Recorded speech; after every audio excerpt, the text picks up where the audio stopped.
El primer paso para determinar o para hacer el análisis de los datos es poder identificar el diseño de estudio con el cual se está trabajando. El más común y en el que creo a priori que más se van a mover en sus quehacer profesional es en analizar diferencias entre grupos, entre dos o más grupos, y para ello tengo diferentes opciones de diseño. El primero, el analizar diferencia de medias entre dos grupos totalmente independientes, es decir, determinar el, la edad o la diferencia de peso entre hombres y mujeres. También tengo otra opción de determinar diferencia de medias entre grupos relacionados, es decir, tengo un conjunto de sujetos al cual voy a evaluar antes, que se denomina un pretest, aplico un tratamiento y los valoro después, que sería un posttest. Y quiero evidenciar si hay cambios significativos entre la valoración inicial y la valoración final. A eso es un tipo de diseño de diferencia de muestras para grupos o para muestras relacionadas. Pero si ustedes se fijan, en los dos casos anteriores solamente tengo dos grupos o dos categorías. También puedo hacer diferencias entre tres o más categorías o entre tres o más grupos. Por ejemplo, pueden ser independientes, determinar la diferencia entre el nivel de ingresos o entre el nivel de actividad física para los diferentes estratos socioeconómicos. O también puedo tener un grupo de sujetos al cual voy a evaluar un antes, voy a aplicar un tratamiento, voy a evaluar un después y después voy a hacer un seguimiento y hacer una tercera valoración. Si ustedes se fijan, tengo tres momentos o más de tres grupos o más de tres categorías y lo que quiero determinar es la diferencia entre los diferentes tipos de grupos.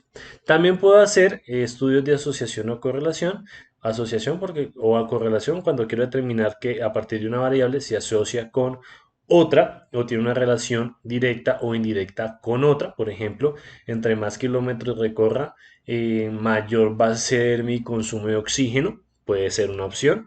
Y también puedo, a partir de este tipo de análisis, hacer un diseño un poco más robusto, que son los de predicción, que básicamente consiste en desarrollar o en establecer una fórmula mediante la cual a partir de una variable quiero llegar a predecir el comportamiento de otra. Ejemplo, puedo llegar quiero determinar que a partir de el número de pasos recorridos día llegará a predecir el factor de riesgo cardiovascular o el riesgo de muerte súbita. Estoy diciendo cualquier boba. Tengo otro tipo de estudio que va más orientado hacia los procesos de validación, que es determinar qué tan exacto es un test y con respecto a un gol estándar, ese es el tema de validez, o quiero ver si con diferentes mediciones en diferentes momentos de tiempo el test que quiero validar evalúa lo mismo en diferentes momentos, y a eso sería lo que se denomina reproducibilidad. ¿Listo? Tengo un quinto diseño de estudio que es el de una muestra.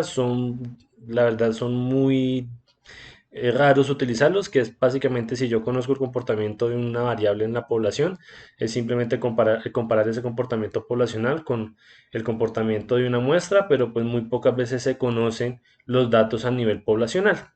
Y por último, o bueno, por último no, otro tipo de diseño de estudios son los de sensibilidad y especificidad, que es básicamente el análisis de las diferentes curvas ROC y de algún test diagnóstico, y pues también es un método de diseño que me sirve o que me ayuda a validar algún tipo de test o de método diagnóstico en salud. Entonces, estos son algunos, hay muchísimos más, algunos los vamos a ver durante el desarrollo de este curso. Pero pues de allí nace la importancia de poder determinar a ciencia cierta qué tipo de diseño estoy utilizando, porque de estos, dependiendo de la normalidad de la variable, defino qué tipo de estadístico utilizar.